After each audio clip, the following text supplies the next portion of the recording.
difficulties we've been having with our Facebook group, but right now we are streaming. So today we are going to be talking about part two of real estate terminology that one need to know. So last week we spoke about some of the words that Tom and I we discussed some of the definitions in real estate language, and this time we're going to be continuing with part two. And right now we have George who's going to be joining us, and he is going to be sharing his knowledge, what he knows from his SDR Randalls. And without further ado, I'm going to pass the mic off to Tom. Hey, everybody. Good afternoon. Sorry again for all the technical difficulties. There was a little bit of a delay because Facebook changed some stuff out of the blue. So we are a little late, but nonetheless live.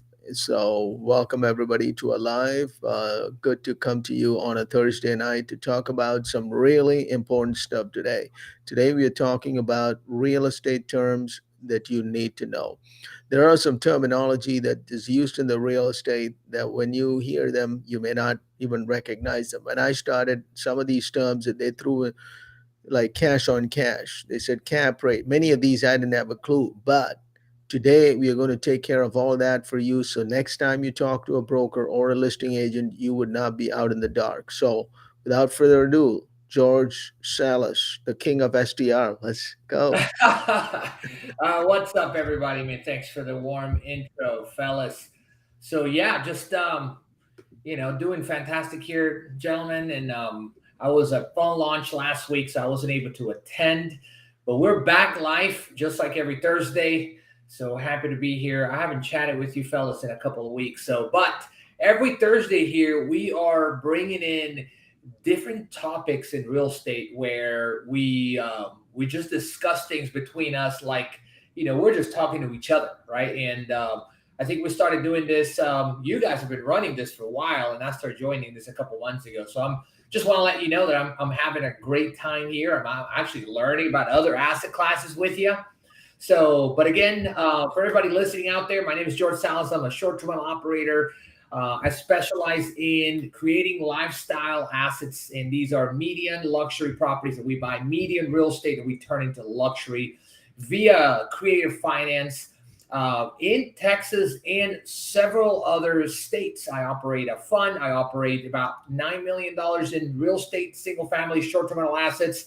And as a team, my partner and I, we have 47 short-term rental homes together in many, many, many cities. So I've been doing this business. I think I launched my first short-term rental, about 6 years ago, and I have launched over 110 now, in between my clients, my strategic partners, and then ours. We used to do a lot of our short-term rentals when we started as a short-term rental arbitrage. We would rent these properties and launch them out. But today we focus on purchasing, because real estate is about buying and getting the benefits, which are appreciation, depreciation, and of course, cash flow. So I'm ready to get started, fellas. Let's chat some real estate. How about that?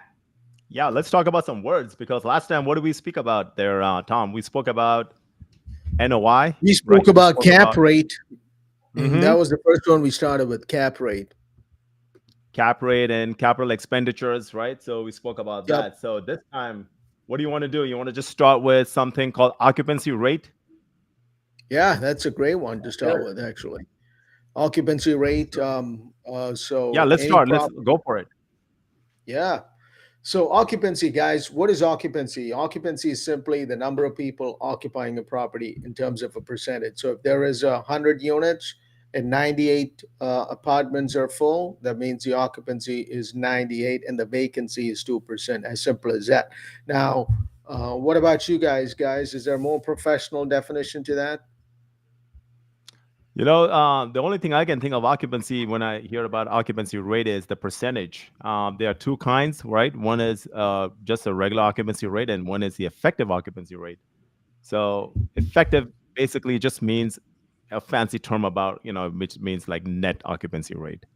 That's what, I kind of get out of it. What about you, George? What do you got? Yeah, for us in the short-term rental space, occupancy rate is just referred, because there's each house has their own occupancy rate. Like compared to multifamily, you guys are talking about the entire building's occupancy rate, right?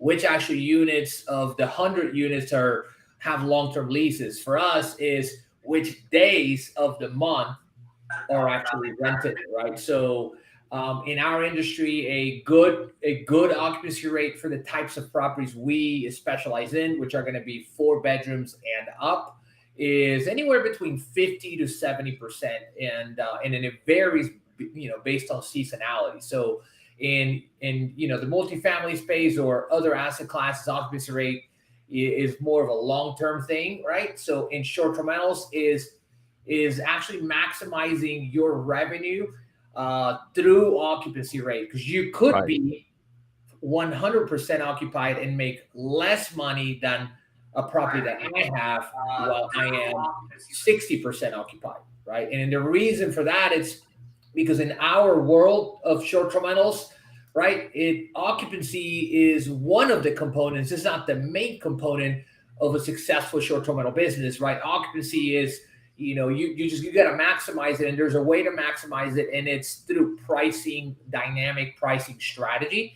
And then I'm not going to talk about pricing strategy because that's probably one of the next terms, but that's in realm what I think of when I think of occupancy rates. I want to be as much as I can, as high of occupancy rates as I can get without deteriorating and lowering my price too much.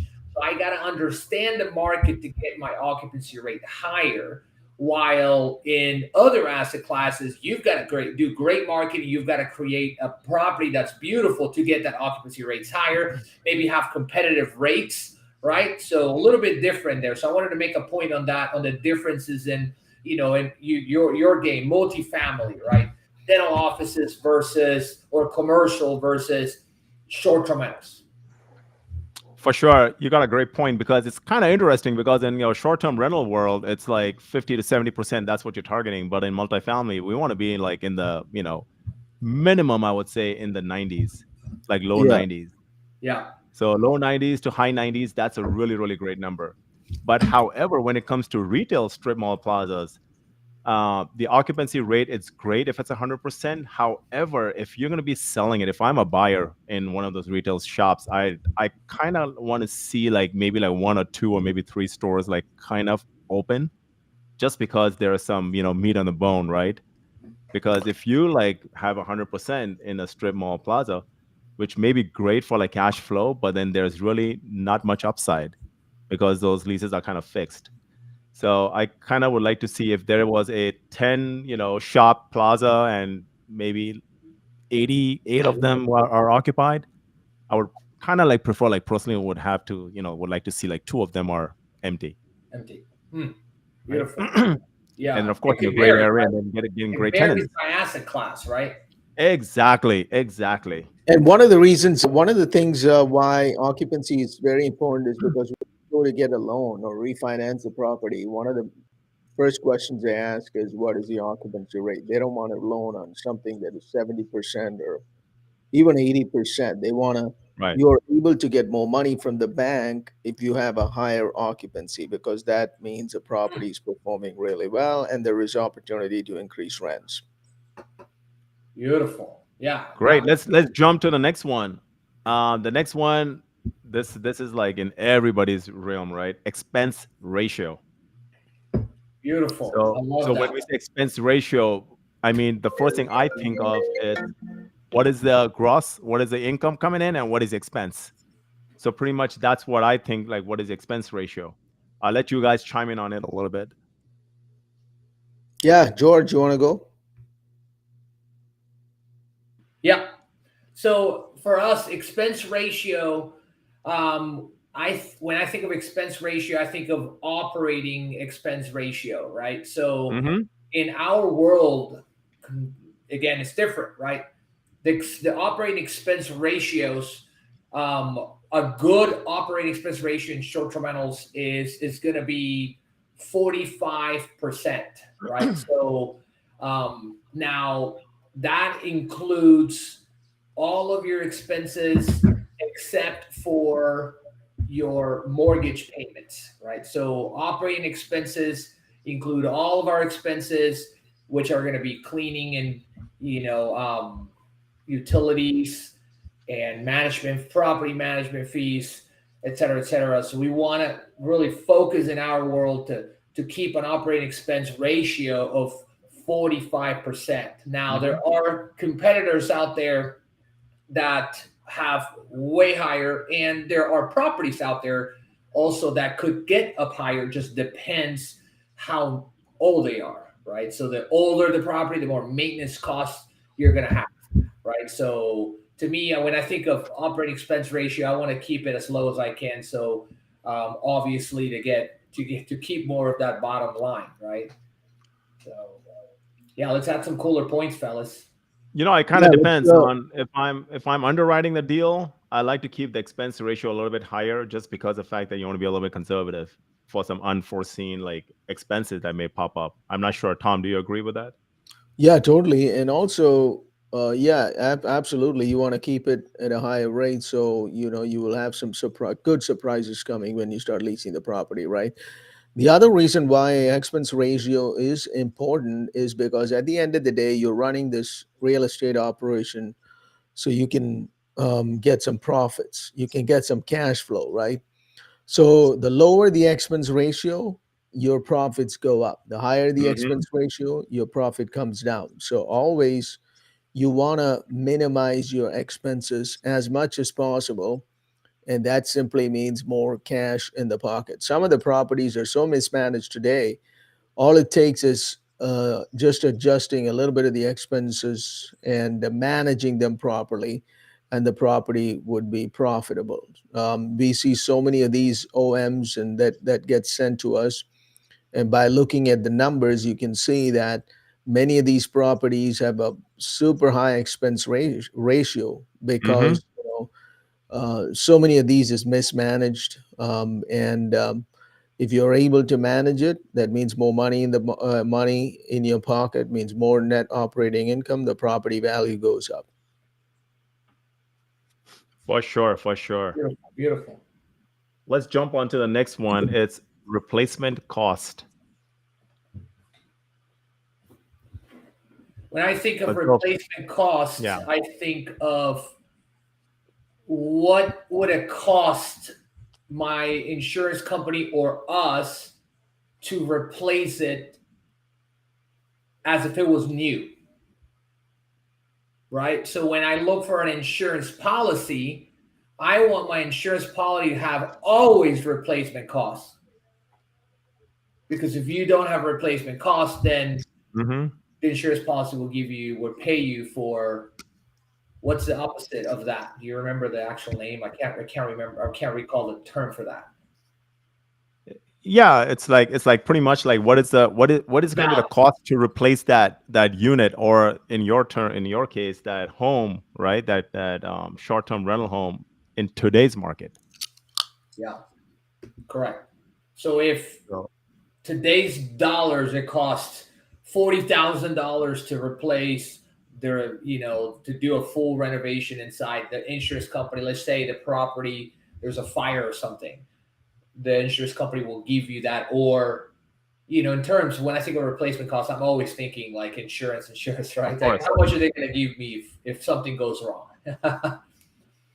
Or Yeah. even the fact that, let's say, if you were to build something like right next door, Yeah, that's like that's brand that's new. exactly yeah, that's exactly what I was thinking. Like the other day, I saw some a property that was listed, and you keep seeing this, and it's in an amazing location. It was built. It's in River Oaks. So George and Noel probably know River Oaks is like the top area in Houston. Yeah, it's like the best. So, and the first thing they had in the OM is irreplaceable asset. What does that mean? So this building was built in 1985 or something like that. So what they're simply saying is that they've got a building in a perfect location, and if you were to build Mm. that building today, that's going to cost you probably three times what it cost them to make, even four times. So basically, what they're saying is you're going to pick up an asset for cheap than what it's going to cost you to build the same thing today. And so that's exactly what we do too when we look at multifamily and we look at different apartment complexes when we are looking for investments. If we find a unit that, let's say it's 100,000 to 140,000 per door on an average, and let's say if it's a 20 unit or a 30 unit, doesn't really matter on the number of units, but if it's 100 to $140,000 a door, we already know like the replacement cost today would be anywhere almost double that, or maybe even more, again depending on the location. So as long as we can find a deal that's way below replacement cost, and of course the location is great, it's a good asset to look into. So that's pretty much, like in a multifamily world, our definition of replacement cost. Again, it can be applied to what George said, basically about insurances, because a lot of times these insurances, they look at the dwelling and they look at what is it going to be in case there was a fire, if they have to replace that property. So pretty much anything to do to replace the current existing structure. That's what it means. Absolutely. Um, yeah. So guys, I think what do we have so far? Four. Let's do one. Let's do a couple more. What do you say? Yeah.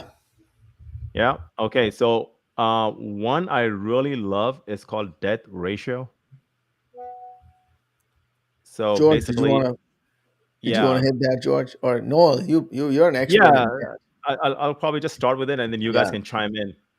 Yeah, Pretty go ahead. much, that's the total debt. What the place owes, right? Like, let's say we buy something, or even a business or anything, and then the total assets to back up the debt, and that's what's called the debt ratio.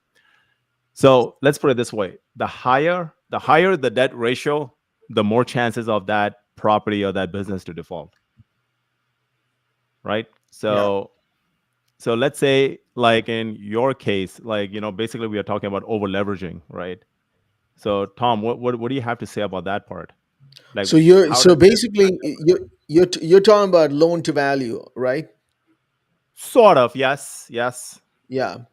So loan to value, guys. I mean, when you go to the bank's going to be like, "Hey, you think you're going to be like, hey, this business is worth this building is $5 million." The bank's like, "Yeah, that's $5 million, but we can loan you up to 80% of the 5 million, which is what, $4 million." Right. Right. So that is the debt that you're going to take on that property is $4 million, which is 80% of the purchase price.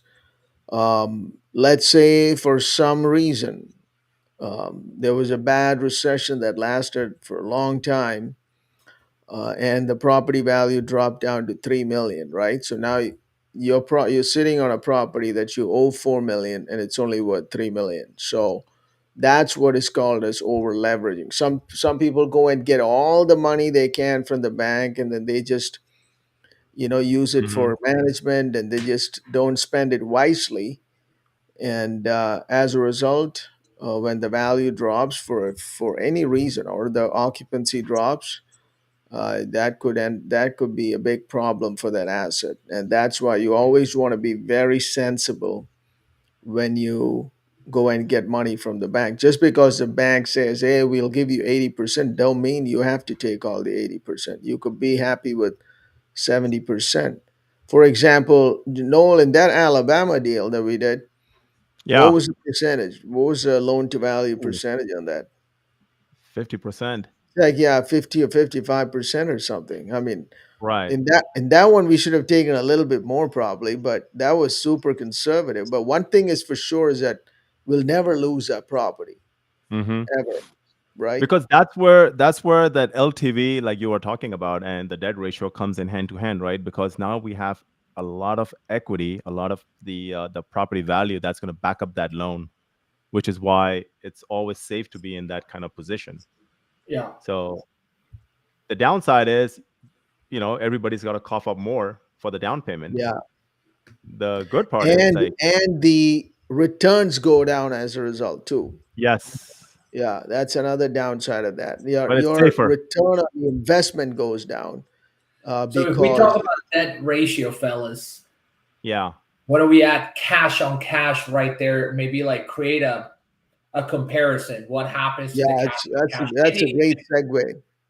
Even your loan constant or interest, the interest amount per year, there's different factors in there. We can get a little nitty gritty that I love this You, stuff. you, you know, let's switch gears to what you just said, cash on cash. I love that. Let's talk about that. That's the next one on my list anyway. So Beautiful. Can I let's start go. off? Let's do it. Yes, it's all yours. The floor is Yeah, go yours. ahead. So for when we invest in short-term rentals, there's one way, right? And obviously we want to be, de-risked as much as we can, right? So for a lot of people when they get started, they want to go put as least as low as possible down, right? So when you're putting less down payment, but you don't have a cushion of built-in equity, Mm-hmm. and you're depending on market conditions, you're doing a rehab or a fix and flip or even a long-term rental, right? You're kind of stuck there, right? So if you have a 10-year lease on a commercial building, and it's a guaranteed triple net, you have a little bit more of a safety cushion, even if you have a higher debt ratio, right? So, or loan to value. Now, Right. if, for example, there's a short-term rental, right? The only time where we typically go on our loan to value or debt ratio, right? About 70% to 75%. But as we build portfolios, right? As we are building our portfolio, we want to spread the risk. And how we spread the risk is we spread the type of acquisition we do, right? So for example, and it's harder to do in multifamily, right? Because it's just one big building. In short-term rentals, you get a lot of smaller homes, $500,000 a property, right? So for us, as we build this portfolio, we want to keep, as long as we keep the entire portfolio at 70 to 75, that's golden for us. In some properties, we're going to go in there and purchase a value add property that's like 50 cents on the dollar. So we renovate it, we do this and that, right? Maybe we'll be at 60, 65. That's a way to de-risk our investments in our portfolio and grow it at a nice Cool. debt ratio. Then we're going to go in there and buy a rent ready. Rent readies are not going to be, right? You're not going to have any built-in equity, right? You'll have 30, 35% in a value add, maybe 40%, but these rent ready houses will have zero equity. So what happens is we bring some cash in our portfolio to buy this value adds. It requires the most effort, right? But it creates better returns on the exit, right? Then we come in and do this rent ready properties in our portfolio, right? And these rent readies create immediate cash flow. We still have to put more money down, which lowers the returns, but because we have to put 25% down instead of maybe 15% down or 20% down, by the time we refinance, we might be at 0% down by right when we do value adds, right? So, and then we come in and do creative finance. And creative finance could be anywhere between 80% to 85% LTV or debt ratio. So, for those out there just learning about these types of investments and how to deleverage the risk of a portfolio in a mixture of all of them, right? You create the best cash on cash return when you have a combination of strategies. One that's higher cash flow, like creative finance or rent readies are going to be higher cash flow because we're going to put creative finance, we're going to buy properties that are nice. We're going to select them, owner finance, sub two, right? So the cash on cash of that particular investment is way higher. Cash on cash meaning how much cash am I putting in year one versus pulling out. So if I'm buying a sub two and between staging, down payment, and closing costs and renovation, I'm spending 150,000 and I net 37,500 for year one. My cash on cash is 25%. So I put in 150, I get 37,500, and all I do is divide the amount that I put in versus how much I got out at the end of the year. That's what cash on cash means, right? So And it's like the higher the better, right? exactly. So there's many ways to Yeah, create higher cash flows, right? So one way, when you create higher cash flows, you put less money down, your risk goes up, right? When you put Yeah. more money down, your cash on cash goes down, but your risk also goes down, absolutely. right? When it comes to investments, guys, for those of you listening, this is one important term that you got to keep in mind. You got to just ignore a lot of the terms that is in the OM that is presented to you.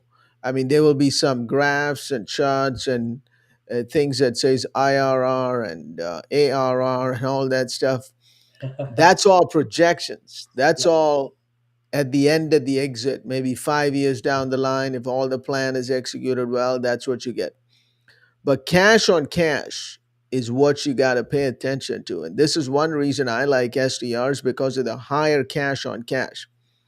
Although multifamily and other ones perform better over the long term, the short term, the cash on cash is simply how much money, forget about banks and everything, how much money do I have to bring to the table for this deal, and how much money am I going to make in year one. So if I put in $100,000 into a deal, and after everything I get $10,000, that's a 10% cash on cash. Very, very important metric.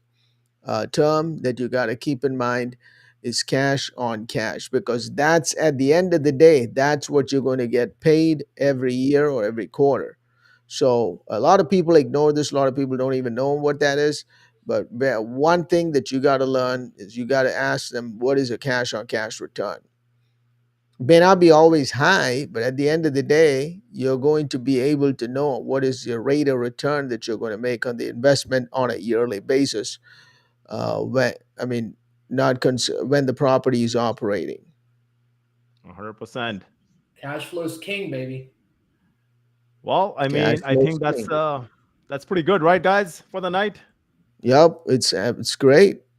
Let's Alrighty, go. guys. Let's go. Let's go. Let's do it. So, yeah, we are going to be coming to a stop here and going to be landing our plane here for the night.